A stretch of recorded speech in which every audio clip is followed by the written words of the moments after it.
Mas essa noite, o Senhor Ele preparou para você, onde nós celebramos a solenidade da ascensão, onde Jesus sobe ao céu para realizar a promessa que Ele fez a cada um de nós. Hoje é o grande dia onde as muralhas irão ser derrubadas e o nosso coração vai ser mais de Jesus, vai ser mais dele. E que o nosso grande pedido nessa noite seja para que a vontade dele se concretize na nossa vida. Não há maior alegria do que a vontade de Deus na nossa vida, do que o desejo dele se concretizar na nossa vida e na nossa história.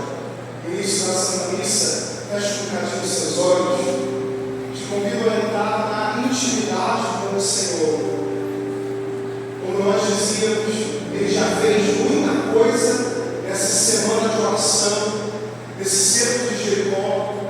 E nessa noite, noite do encerramento, Deus Ele quer finalizar a obra começada pelas mãos dele. Talvez aquele pedido que você fez lá no último domingo, você não vai conseguir realizar essa noite, mas se o seu coração for um pouquinho mais de Deus, já vai ter valido a pena.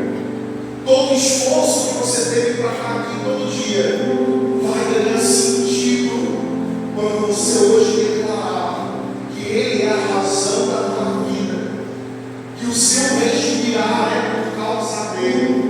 Como nós cantávamos no início, nós somos a igreja, nós somos a noiva, e estando dentro da Eucaristia, estamos na noite de núpcias com o esposo, e nós queremos ofertar para o esposo Jesus a nossa vida, o nosso coração. E isso nessa Santa Missa, vai rezando aí com as tuas palavras, filho.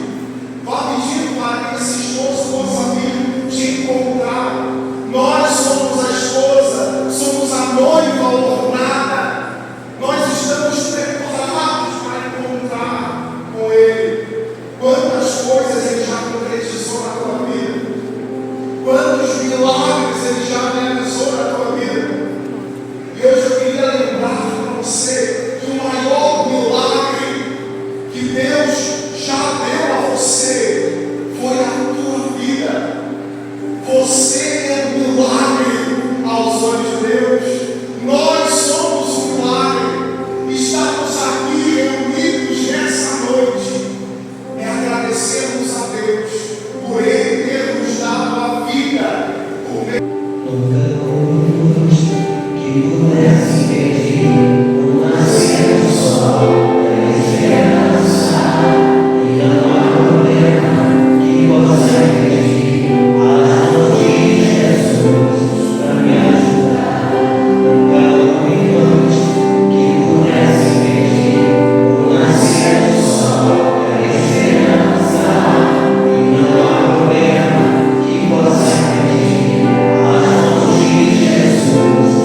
sofrerá e ressuscitará dos mortos ao terceiro dia,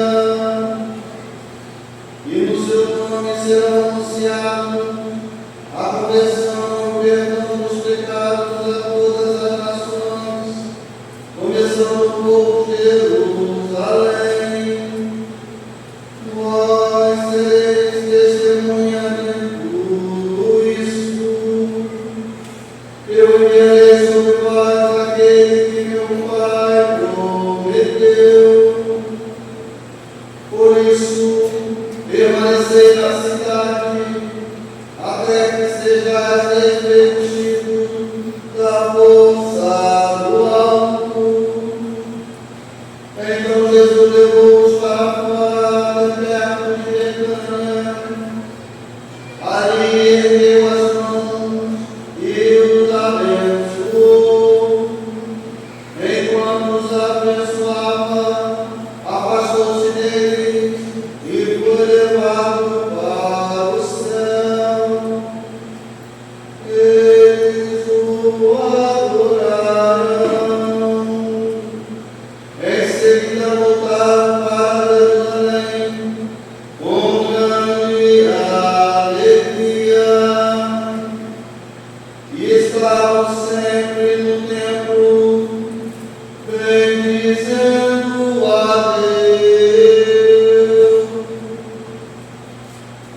Palavra da salvação.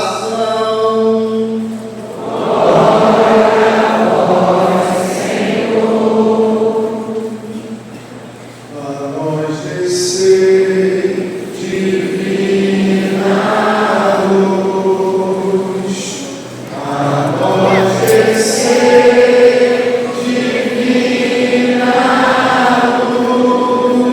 luz,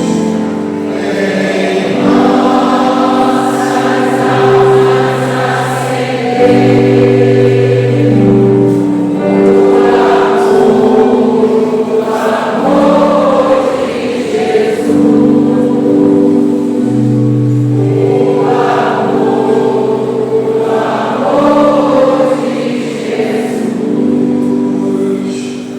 Deus, eu vou dar para você hoje uma frase, e se você guardar a frase que eu vou falar daqui a pouquinho, tudo isso que a gente está celebrando nessa solenidade da ascensão do Senhor aos céus vai fazer muito sentido. Guarda essa frase, essa semana agora, fica martelando com essa frase na tua cabeça, que eu tenho certeza que o seu coração vai querer ser mais de Deus. Olha qual é a frase: só sobe quem obedece. Vamos falar juntos? Nota 7. Vamos de novo, por favor. Vamos lá, claro, gente. Nota 11. Perfeito. Só sobe quem obedece. Guarda isso. Daqui a pouquinho a gente vai voltar para essa informação. E é essa frase que vai ficar martelando na sua cabeça durante toda essa semana, fruto dessa semana, dessa campanha de oração, que é o cerco de Jericó. E eu queria fazer passeio com você para alguns anos atrás, um passeio dentro da história da nossa salvação. Vamos lá para o livro do Gênesis, primeiro livro da Sagrada Escritura. Lá no início, no primeiro capítulo do Gênesis, Deus começou a criar. Ele criou o firmamento, Ele criou os animais, Ele foi criando tudo que nós conhecemos no mundo. E depois Ele pegou um bocado de barro, foi modelando aquele barro, e só tinha ali na frente dele um boneco, porque naquela época não tinha ainda bebê reborn, né? Mas era um boneco reborn, sem vida. Não sei se você sabe, mas esse bebê não tem vida nenhuma, né? Que fracasso. A gente levou esse bebê para o hospital. Desculpa,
Ele percebeu que Adão estava só, que faltava alguma coisa ainda para aquele paraíso se tornar de fato paraíso.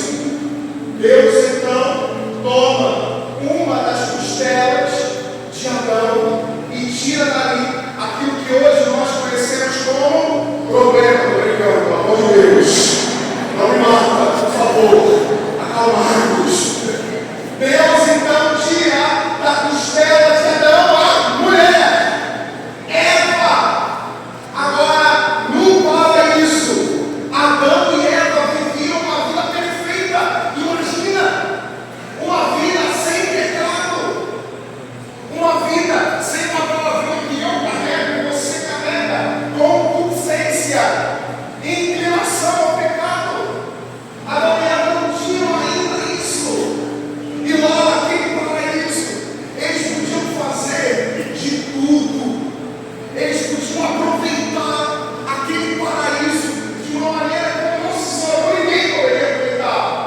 Eles podiam fazer tudo, menos comer a árvore do conhecimento do bem e do mal. E adivinha, Adão e Eva, sendo seduzidos por aquela serpente, eles vão e comem daquele fruto. Para pensar um pouquinho comigo. Eles poderiam fazer tudo no Éden. Eles tinham uma vida perfeita ali.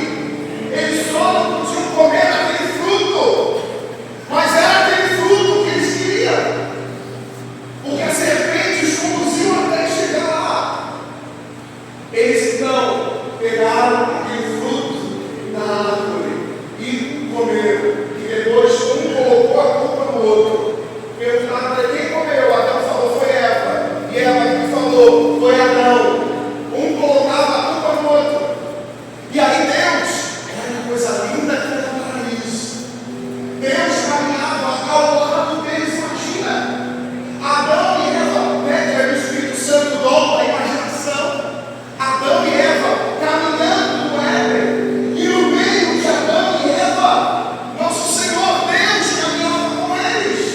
O Espírito, como a palavra fala, pairava sobre as águas. Deus caminhava ao lado deles. E eles perderam isso.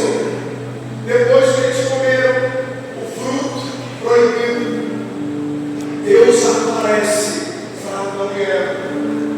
E qual que é a atitude de Adão e Eva? Eles se... A resposta respondeu, vou perguntar de novo, só para a gravação favorita, tá? Adão e Eva, eles se... Vocês sabem tudo, graças a Deus. Eles se esconderam, porque eles estavam com vergonha de Deus. E eles foram para baixo da árvore. Viram? Como é que eles estavam no paraíso? Igual eu e você tomamos banho, verão. Adão e Eva estavam nus no paraíso. E foi só depois que eles comeram do fruto que eles perceberam que eles estavam nus. E eles começaram a esconder, a botar a mão nas suas partes íntimas, a se esconder de Deus, porque agora eles estavam com vergonha.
que uma tradição da igreja fala, mais ou menos uns 30 anos ali com Nossa Senhora.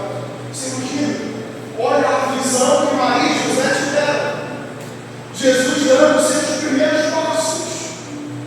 Jesus falando a primeira vez: mamãe, papai. Imagina a graça que Maria teve de dar alimento para o menino Deus, dar de mamar para o menino Deus. Foi uma coisa fantástica. Maria viveu, José viveu. E ali, quando ele termina a sua vida privada e ele sai da sua missão, Jesus começa a ensinar a amar. Jesus faz um monte de milagre. Jesus ele multiplica o pão e o peixe. Jesus ele cura o paralítico. Jesus permite que a hemorroísa toque na barra do seu manto. Jesus faz um monte de coisa muito legal no Evangelho. Jesus ele anda sobre as águas. Mas o maior ensinamento de Jesus não foram os seus milagres. Entenda o que eu vou falar. O maior fato que Jesus realizou não foram os seus milagres, mas foi nos amar incondicionalmente. Essa que é a grande graça do cristianismo. Um Deus que não nos ama distante, mas um Deus que nos ama próximo, que nos ama perto. Jesus nos ensinou a amar. E como é que se ama? Dando a vida. O amor é sempre oferta. O amor é sempre entrega. O amor é sempre dar-se ao outro, ofertar-se, entregar-se. Ele nos ensinou a amar. Depois que ele concluiu a sua missão na terra, depois que ele ensinou a mim e a você a amar de verdade, não com o amor teórico, mas com o amor prático. Deixa eu abrir só um parênteses aqui. O amor ele é sempre prático. O amor teórico pode ser mentira. Qualquer pessoa que você encontra na rua, você pode segurar no braço dela e dizer: eu te amo muito. Mas você ama para fora, entende? Pode ser só algumas palavras. Aqueles textões que a gente encontra aí na internet: nossa, eu amo muito e tudo. No dia seguinte terminou o casamento, terminou o namoro, né? Que fracasso! Amor teórico, amor que só quer parecer. O amor de verdade é o amor prático, que é gratuito, é sempre gratuito. O amor nunca cobra nada. O amor não espera nada do outro.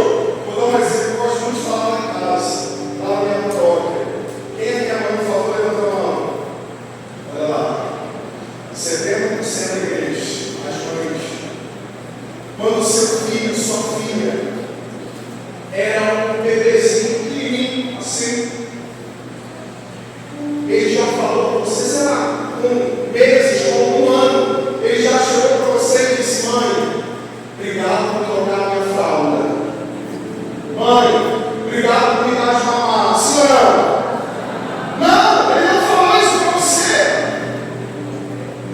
Quantas noites mal dormidas você passou? Não é verdade? Quantas noites você mal dormia? Porque você deitava na cama, tinha acabado de colocar a criança no berço. Você deitou na cama, já começava a chorar. E aí você, mesmo tendo que trabalhar no dia, mesmo cansado, você levantou e você foi até o berço. E aí quando você chegou lá no berço, você viu, ela tirou a criança do berço, colocou na cama, abriu a fralda da criança, subiu um cheiro de malbec gostoso, né? E aí você foi lá e trocou a fralda da criança. Mas depois que você trocou a fralda, ela não disse: obrigado, mamãe, eu te amo. Não! Porque o amor é sempre prático e o amor é sempre gratuito. É sempre gratuito. Basta a gente olhar com o amor de mamãe para o seu filho. Eu acho fantástico isso. Jesus ele ensinou isso lá no alto da cruz. Que o amor é sempre prático. De que adiantaria se ele só falasse assim: quem quer me seguir, si mesmo, toma a sua cruz e siga. Chega a hora da cruz e ele fala: não, eu sou Deus, eu não posso ir para a cruz. Não, agora é prático. Ele subiu no alto da cruz da vida. Ele está ensinando a gente a amar, completar a missão dele. Depois, como a gente viveu há 40 dias atrás, no trigo pascal, depois dele sentar com os apóstolos, depois de ele instituir a Eucaristia, instituir o sacerdócio, depois da sexta-feira santa, quando ele morre no alto da cruz, depois do domingo da ressurreição, depois da aparição de ressuscitados, ele falou: chegou a hora de ir no pé, a minha missão aqui acabou. E aí, no meio dos discípulos, imagina a cena. Eu gosto muito de cinema, né? Gosto muito de cinema. Então, quando eu estou lendo o Evangelho, a minha cabeça ela vai longe. E aí eu fico imaginando Jesus subindo assim, num efeito especial, top. E Jesus então subindo no meio dos apóstolos, no meio daquele grupo que estava ali olhando para ele, e ele indo lá embora. E eles um pouco desesperados, quase pulando para segurar ali no pé de Jesus, para ir junto com ele. Mas ainda não é a hora. Porque afinal de contas, só sobe quem? Entendeu? A gente só vai chegar lá, junto com ele, depois da sua ascensão, à medida que a gente obedecer. Se a gente não obedece, o céu não é da gente. Hoje, olhando Jesus subir para o céu, deve existir no nosso coração. Olha o tema do seu centro de Jericó, o tema do ano de milagre que o Papa Francisco decretou. Tem que existir no nosso coração uma esperança, não uma esperança mundana, não uma esperança terrena, mas a esperança de que um dia nós vamos estar ao lado desse Deus que subiu aos céus, que se elevou aos céus. Mas só vai entrar no céu quem obedece. Mas obedece a quem, Padre? Olha o pulo do gato agora. Ele subiu para o céu, mas ele deixou aqui na terra, no mundo, a sua noiva. Ele deixou a sua igreja perfeita, imaculada. A igreja, ela é santa e graças a Deus você falou, isso é mentira. A igreja não é de maneira nenhuma pecadora. Ela é santa, perfeita. Como que ia sair do logo aberto dele algo pecaminoso? Algo relacionado ao pecado. A igreja é perfeita. Pecador sou eu que faço parte da igreja. Pecador, desculpa, não sei se você sabe, mas pecador é você que faz parte da igreja. Nós somos os pecadores, mas a igreja é santa, imaculada, perfeita. E ele deixou essa igreja, porque essa igreja, um dia, se nós obedecermos, se nós seguirmos o que ela pede, que ela é a voz do Cristo, nós vamos subir. Porque afinal de contas, só sobe quem? Só sobe quem obedece à igreja. É lindo a gente ver Jesus subindo dos céus. É lindo a gente pensar no meio lá do povo, Jesus elevado aos céus, sentado à direita do Pai. Mas a gente só vai para lá perto dele quando a gente obedece à igreja. Fora da obediência não existe amor. A desobediência, lembra de Adão e Eva? Nos expulsa do paraíso, nos expulsa do céu. À medida que a gente começa a assemelhar a nossa vida com a vida de Jesus, a gente vai assumindo. E aí a gente precisa ter uma coisinha. Eu já estou terminando para a gente rezar um pouquinho. A gente precisa ter atitudes de ascensão. O que é isso, Padre? Atitudes de ascensão é quando o que a gente faz leva ao céu. Hoje é dia da gente olhar para o céu, parece que a gente desistiu de olhar para o céu. A gente parou de olhar para o céu, de pensar, meu Deus, um dia eu vou estar lá, sentado. Quando eu era, já que falar isso, mas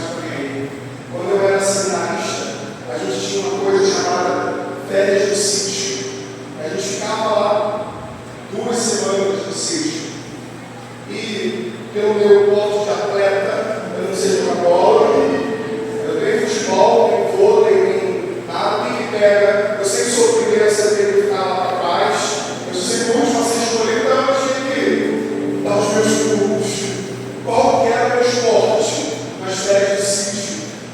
Meu esporte era ficar deitado na grama, sendo um carro mais formiga, mas deitado na grama, olhando para o céu e pensando um pouquinho, como que deve ser lá? E aí minha cabeça ia longe, né? O céu é o paraíso, é o lugar perfeito. Então lá deve ter muito McDonald's, eu gosto de falar de McDonald's. Lá deve ter muita Nutella, que delícia, viu? Se você não gosta de Nutella, você está errado. O céu é esse lugar perfeito aí na cabeça da minha mãe, sabe aí? Eu pensava, meu Deus, no céu eu vou encontrar a minha avó que faleceu. No céu eu vou encontrar o meu avô que também faleceu. No céu eu vou encontrar os meus santos que eu sou apaixonado. No céu eu vou sentar do lado de Madre Teresa de Calcutá, a minha santa, santa do meu coração. Lá no céu a gente vai encontrar tudo isso. Parece que a gente parou de sonhar com o céu. E a ascensão do Senhor quer lembrar isso para a gente. Que nós precisamos voltar a sonhar com o céu. Porque Ele foi antes para mostrar o caminho, para mostrar que a meta e para preparar o terreno. Mas só sobe quem? Só chega lá quem obedece a voz do Cristo. Senão, não vamos chegar ao céu. Desculpa te dizer isso. Mas se nós não obedecermos à igreja, nós não vamos chegar ao céu. Padre, o que você está querendo dizer? Essa semana você viveu aí 7 dias, só que lembra, né? De Centro de Jericó. Semana que vem, pelo menos que eu saiba, não vai ter mais Centro de Jericó aqui na paróquia. E aí? Vai vir a missa semana que vem? Ou só no Centro de Jericó? E aí? Buscar a superstição, fracasso. Isso não é obedecer, pelo contrário. Quando você vê um chinelo de cabeça para baixo, você vai desviar, porque senão minha mãe vai morrer. Que fracasso não é coisa de católico. Obedecer as pequenas coisas, porque só sobe quem obedece. E se a gente não obedece a Deus nessas coisas, o céu não é para a gente, porque o céu é dos obedientes. O céu não é daquele que põe textão no Facebook falando que ama a Deus. Nem sei se falar de Facebook, vou mostrar que é mais moderno, né? Você bota um textão no Instagram falando que ama a Deus. Não é isso que vai te levar para o céu, isso é teoria. Amor teórico. O que te leva para o céu é amor prático. É a renúncia de si. É você continuar lutando pelo seu matrimônio que pode estar no fio. É você continuar rezando, mesmo quando a doença chega em quem você ama. Isso é buscar o céu, amor prático, na radicalidade. Desculpa dizer isso, eu vou terminar agora. Mas se, quando as muralhas caírem, se Deus não conceder para você o que você veio a pedir desde o domingo, você vai fazer birra com Deus? Você vai bater o pé com Deus e dizer, não vou mais na igreja? Ele não deu para pedir, como se Ele fosse o nosso servo, como se Ele fosse o nosso empregado. Só sobe quem obedece, só chega, só se acende junto a Deus quem tem atitudes de ascensão, atitudes de vida eterna. Já tem muita gente apontando para o mundo. Chegou a hora da gente apontar para o céu. Chegou a hora da gente apontar para a vida eterna. Vai lá. Porque afinal de contas, vai lá, não me decepciona, por favor. Só sobe quem? Quando você estiver no meio daquela tentação, quando aquela sua vizinha fofoqueira chata, e você tem vontade de chamar ela de um monte de nome, não vou chamar, porque só sobe quem obedece. Quando alguém te fechar no trânsito, dois pequenos, hein? Quando alguém te fechar no trânsito, e você quiser falar abençoado de Deus, só sobe quem obedece.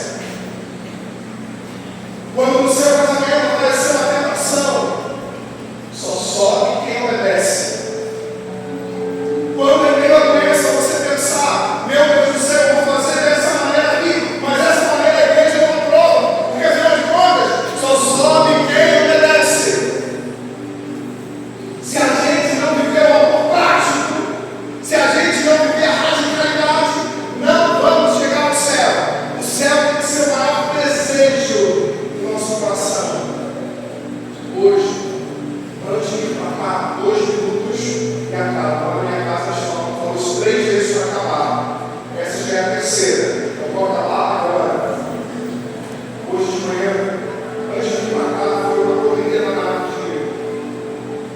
E aí ontem de noite, um bebezinho de semanas, se não me engano, 2 ou 3 semanas, veio a óbito de bronquiolite.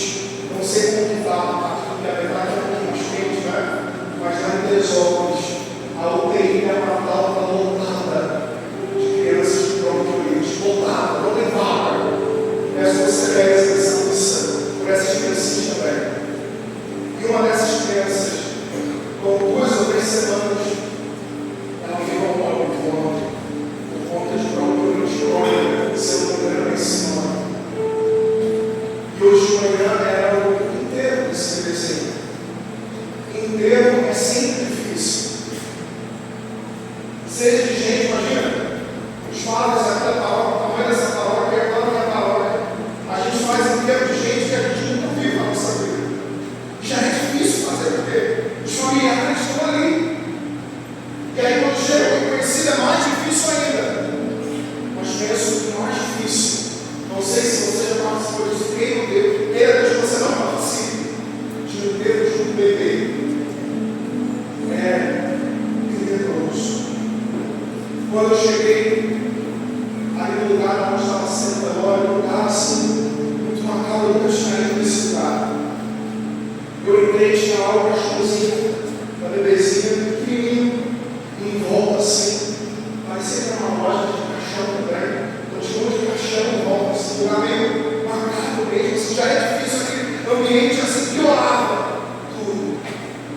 E aí quando a gente se declara, ano da esperança, Deus que anima a nossa esperança, chama viva da minha esperança, e diante do caixão do bebê, cadê a esperança?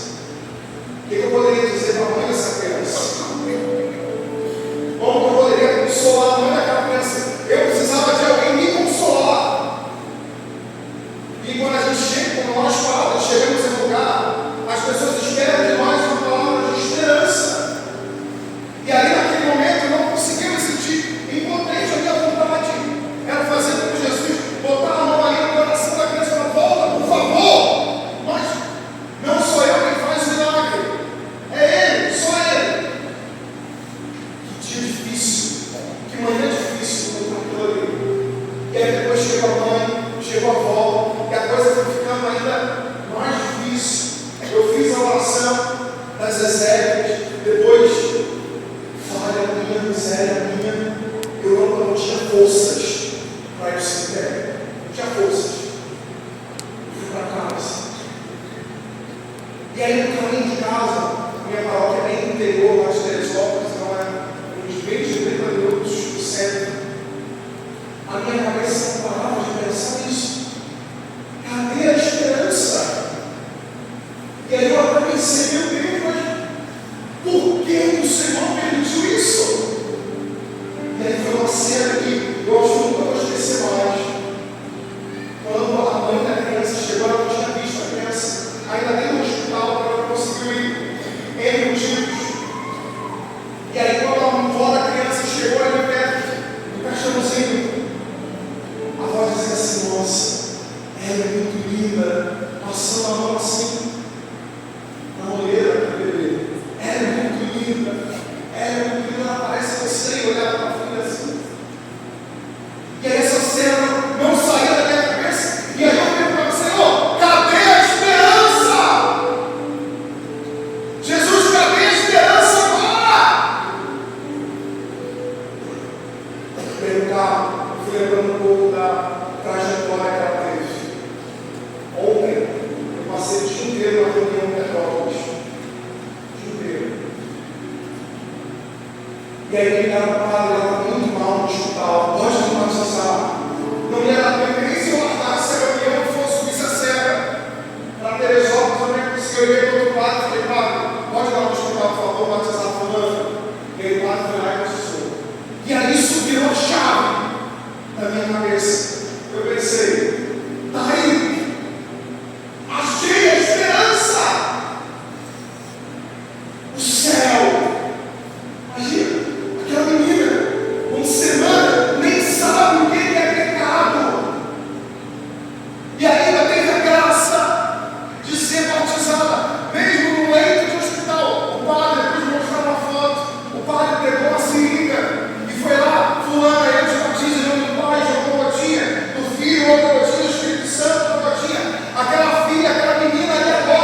uma esperança da vida eterna.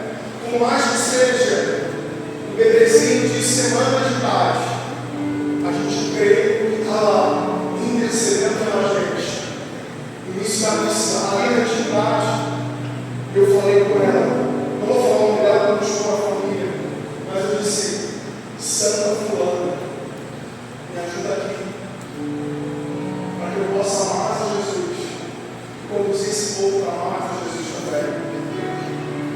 Que a gente possa, Deus, criar no nosso coração, não esperança de coisas mundanas, mas a esperança da vida eterna, porque Ele foi antes para mostrar para a gente qual que é a verdadeira meta. E daquilo que parecia a morte, Deus se fez vida. Então, estranho esse mistério, né? Que antes da morte, diante do caixão, que a gente ama, nós cristãos somos julgados sim a pensar na morte, mas ao mesmo tempo que a gente tem que pensar na morte, a gente tem que pensar na vida, porque a gente não foi feito para cá. Essa é a esperança que eu quero que você pense agora nessa oração. Talvez a sua vida estava meia torta, estava longe da igreja, talvez você não estava vindo muito à missa, mas aí o cerco de Jericó te trouxe de volta. Aleluia, graças a Deus! Mas agora permanece aqui, porque só vai chegar lá quem obedece, só vai subir quem obedecer. Por isso que agora, eu vou dizer que meu coração já está 100% tranquilo, mas está mais um pouquinho tranquilo, porque eu sei que aquela menininha já chegou na meta, já chegou no lugar certo, ao lado do Pai, ao lado de Jesus, na eternidade. Fica de pé, por favor. Feche um pouquinho seus olhos. Esse encerramento do cerco de Jericó, o centro da esperança, o Senhor Ele quer trazer novidade para a tua vida. Mesmo em meio às mortes, mesmo em meio às dificuldades, Deus Ele consegue trazer novidade. Deus é sempre novidade. Deus nunca fica velho. A gente sempre consegue arrancar do coração de Deus novidade. Talvez o seu relacionamento com Deus para você não está velho. Talvez você está cansado, você está pensando: eu vou parar de ir à missa, eu vou parar de pensar, eu não vou me confessar mais. Mas aí o cerco de Jericó foi lá e te mostrou: é novidade, é coisa nova, eis que faço nova todas as coisas. E o Senhor hoje, Ele quer fazer da tua vida, da minha vida, que tem um bocado de coisa velha, que Ele quer que a gente jogue fora. Ele quer dar para a gente algo novo, algo diferente, algo que sai, que emana do coração dele, uma esperança nova, para que a gente possa um dia viver com essa belezinha do céu, viver com Madre Teresa do céu, viver com São José, com a Virgem Maria, São Pedro, São Paulo. Essa tem que ser a meta. Chegar lá, chegar no céu. Mas só sobe quem conhece. Só sobe quem conhece. Só sobe quem conhece. Queria que você cantasse isso agora e fosse a força da nossa oração para nós